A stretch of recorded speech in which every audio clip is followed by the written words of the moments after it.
As of the 1st of October 2019, Victoria will now deem a more than 5-shot lever action shotgun such as this a Category D firearm.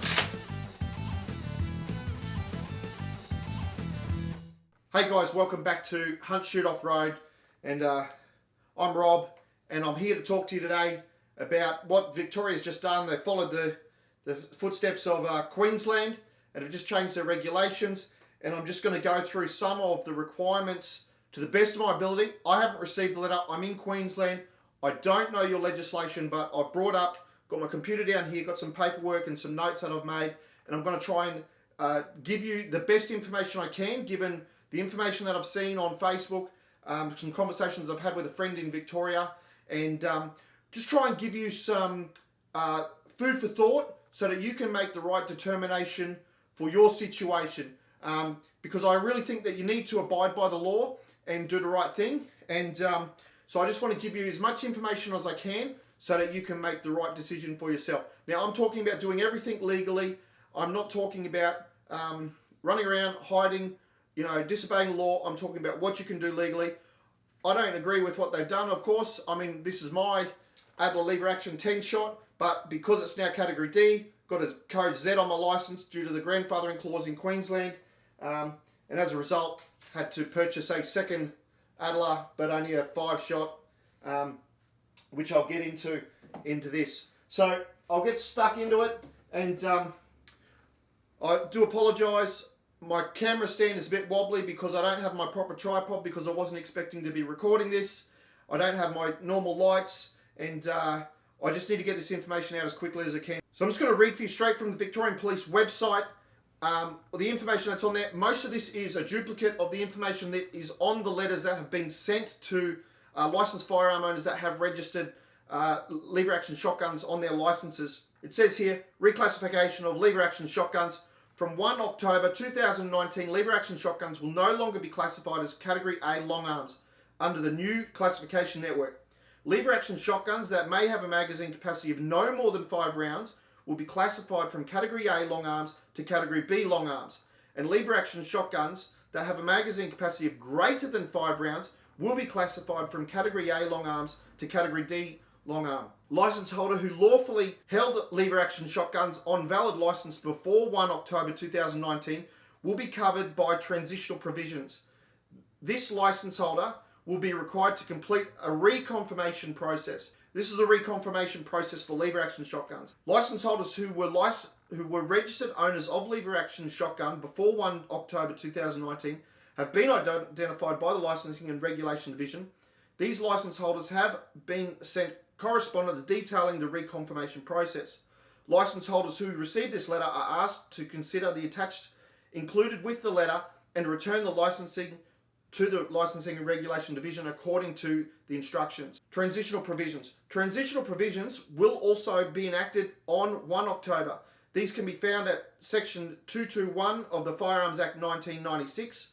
The transitional provisions will allow persons who owned a lever action shotgun on Category A or AB before 1 October 2019 to continue to lawfully possess, use, carry these firearms on their existing license, even though the shotgun will be classified differently. Application of transitional provision. Transitional provisions will only apply to individuals who held a valid license with lever action shotguns of any capacity before 1 October 2019. For example, on 30 September, Sally owns a lever action shotgun with a magazine capacity of 6 rounds on a Category AB license.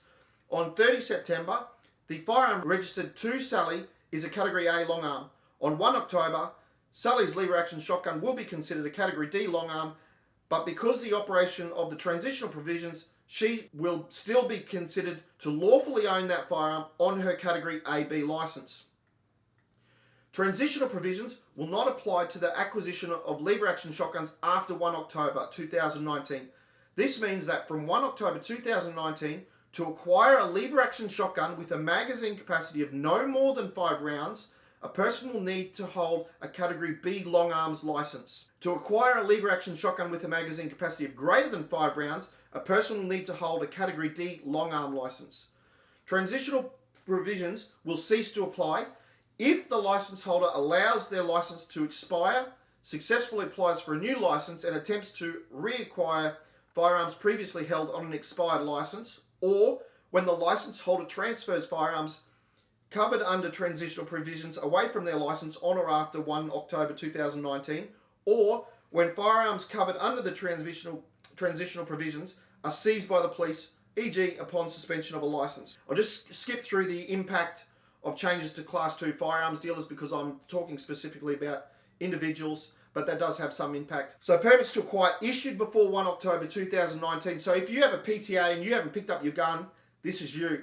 The transitional provision only applied to license holders and firearms that were held before 1 October 2019. Where a permit to acquire, or a PTA, a lever action shotgun was issued but not used before 1 October 2019, the person acquiring the lever action shotgun will need to be appropriately licensed according to the new classification framework. This means that from 1 October 2019, a person will need to hold a valid Category B firearm license to acquire a lever action shotgun with a magazine capacity of no more than 5 rounds, and a Category D firearm license to acquire a lever action shotgun with a magazine capacity of greater than 5 rounds. If a person is not appropriately licensed to possess, use or carry a Category B or D long arm, an acquisition using a PTA issued before 1 October cannot be completed even if they would have been able to lawfully possess, use or carry the lever action shotgun on the date the PTA was issued. That's all the information that's available on their website. Like I said, very similar to what's in the letter that went out to existing firearm owners. So if you haven't got that letter, I certainly would make inquiries and encourage you to contact Victoria Police if that's the department. Like I said, I'm from Queensland, so I can only give you my interpretation of what I can read online and available. I couldn't even call them. There's no phone number for me to make inquiries to them today to try and give you the right information. What I'd like to talk about now is what you're required to do by 29th of October 2019. Okay, so you guys, unlike us in Queensland, we were required to have a letter that a gunsmith had modified the firearm, or I made inquiries and got them to approve a statutory declaration that I had fitted the magazine to the firearm prior to a certain date. So fortunately for you guys, they've just asked you to look at the thing and write back to them and say, my lever action shotgun is a 6-round magazine or an 8-round magazine or a 5-round magazine. One of the things I seen online was there's a fair bit of panic and people are going, well, mine fits 6, so I'm going to register it as 6. Don't do that, okay? If your magazine is factory, go by the magazine size. Don't do the +1 one in the chamber. Okay, so if we look at some of the legislation that's there, now I did a search through both the Firearms Act 1996 and also the Firearms Regulation 2018. I could not find a defined term for magazine. So typically in legislation, when you can't find a defined term or something in the dictionary, you would go by the normal definition of what that would be. So we're specifically talking about magazine or detachable magazine.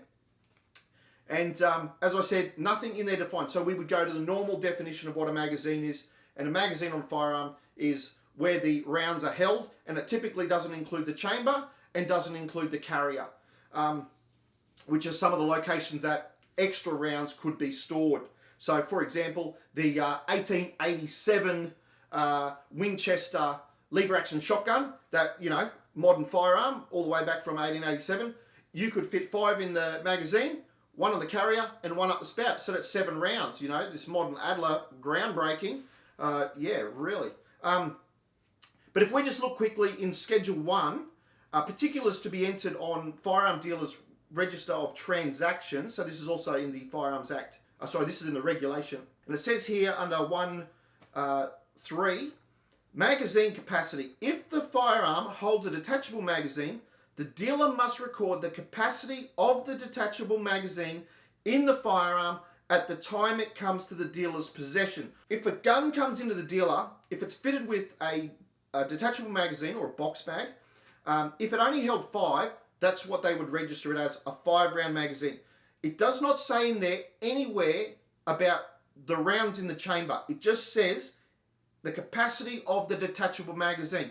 So under the normal interpretation, if you had a tube magazine that was on a lever action gun or some pump action guns, you would only go by the amount of rounds that would fit in the magazine, not the chamber. So, however, obviously people can change detachable magazines and put a 10 round on there, but it's specifically saying that you would register it based on the magazine that came installed with the gun. Don't ask me what they would do if it came with a 5 and a 10. I don't know. Don't include a chambered round in your magazine. So if you have a completely unmodified shotgun, don't panic, go, oh, I'm going to put it as a 6, because you'll see why in a minute some of the difficulties you might have if you decide to put it into a Category D firearm. If we look in the Firearms Act 1996 Schedule 218, which is the special conditions, it says here, if the holder of a license has obtained the license for the reason of hunting or sport or target shooting, the license is subject to the conditions. The holder must not possess, carry, or use detachable magazines with a capacity greater than 10 shots in combination with a pump or lever action centerfire rifle. Possess, carry, or use a detachable magazine with greater than 10 shots in combination with a bolt action centerfire rifle. Or possess, carry, or use a detachable magazine with greater than 15 shots in combination with a pump, lever, or bolt action rimfire rifle. Now what's interesting is there's no mention of lever action shotgun in that portion of the legislation. So it'll be interesting to see if they modify that section of the Act to include detachable magazines for lever action shotguns, because as we know, there's things like the Pardis and the Burka, I think is the other one. And there might be some other ones in there as well that are lever actions with the box magazine. So it'll be interesting to see if they update that, because if they don't update that, there's a chance that you could use a 10-shot magazine. Not that I believe that there's any available at the moment, but it could be a workaround. So really you've got two options at this point, okay? So you can remain in Category B. Okay, of course it's moving from Category A to Category B. We can't do anything about that. So you can keep your lever action shotgun in Category B with 5 or less than 5 rounds in the magazine, or you can go to Category D with greater than 5 round magazines. Now, I'm specifically talking about the guys that have modified their lever action shotgun to have more than 5 rounds. So the people that have put extended tubes on their shotguns. If yours is factory, you know, it's too late. You can't change it to greater than 5 rounds and get that registered with Victoria Police. It's too late. The horse is bolted.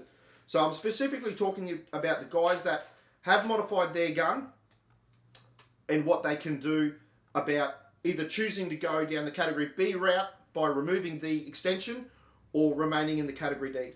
So some of the benefits of Category B are you can still lend your firearm to a friend. I'm assuming that that's legal in Victoria. It is in Queensland. I believe it is in New South Wales. There's no change to your safe storage requirements. And there's also no change to who has access to your safe storage. You can also sell the firearm if required without any real ramifications. So some of the shortcomings are, there's only one, and that's you've only got 5 rounds or less. Okay, so that's really the only shortcoming in regards to keeping it as a Category B firearm. Okay, if we have a quick look at Part 6 on storage, so Section 121 of the Firearms Act 1996, it says here, a person who possesses a firearm under the long arms license for Category A or B long arm must store that firearm when not in use in the manner provided for Item 1 of Schedule 4. And then if we go down to, it also talks about ammunition there. If we go down to Part 2, if you have a Category C or D long arm, you must store that firearm as Item number 2 of Schedule 4. So if we go down to Schedule 4, the storage requirements, long arm license for Category A and B long arms. So this is very much the same as Queensland.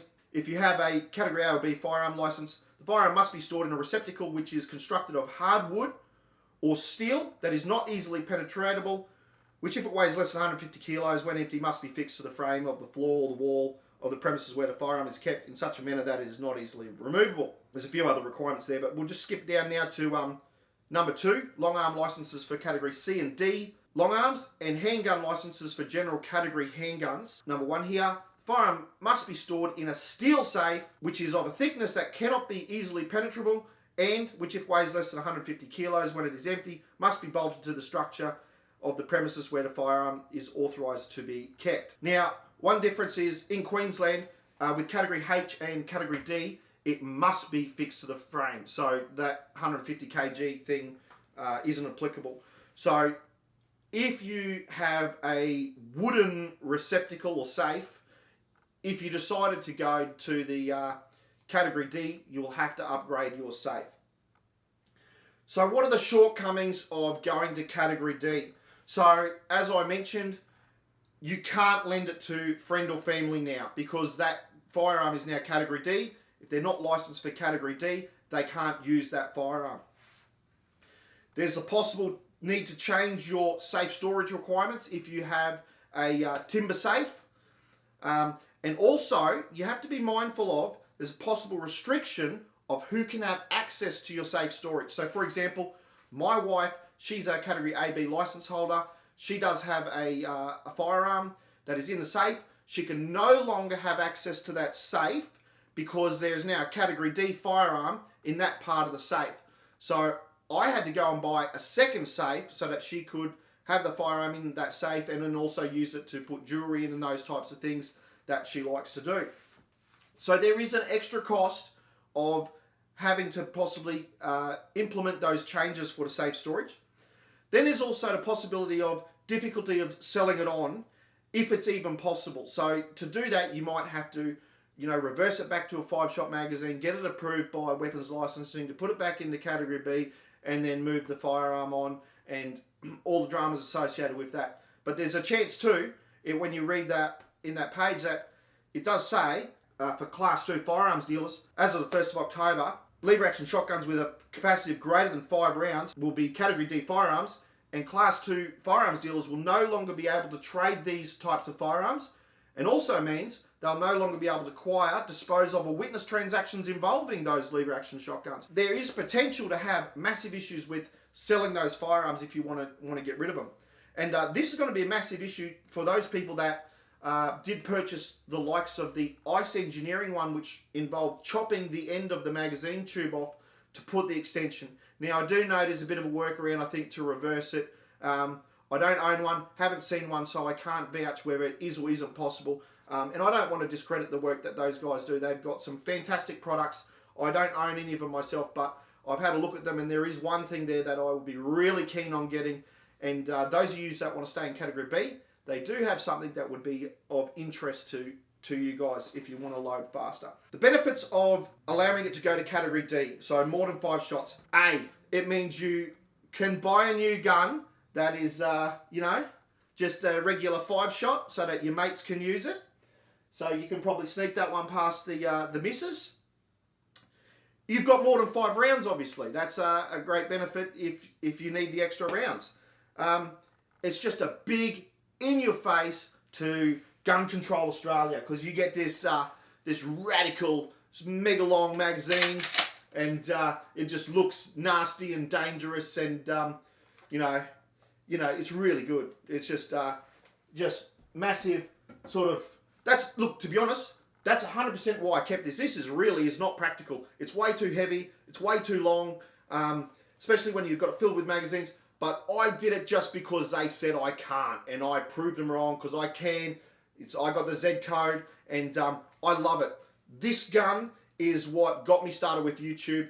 The Adler, I have a serious passion for the Adler because this is what started my YouTube channel, and I love it. It's everything the IAC M87 wasn't, and I've got a real passion for these things. This is what actually got me motivated to get political and all that sort of stuff like that, and so I have a real desire to keep this firearm, and probably off the back of this, I've got my Category H firearm license and all that sort of stuff like that. And I think once you go down this path, it should hopefully motivate you and bring you up to scratch with that sort of stuff. So I'm going to talk to you about a QCAT case in Queensland. And the QCAT case was for that Category H does not apply to the Wedgetail WT-15 pistol. In that case, the member for QCAT, or I think it's the QCAT member, this is the, I'm going to read you section 63 in that out of this case, and it says here, indeed the applicants say there is no aspect of public safety raised in the matter at hand. They point out Together, they hold a considerable number of other weapons covering categories A, B, H, D, and R.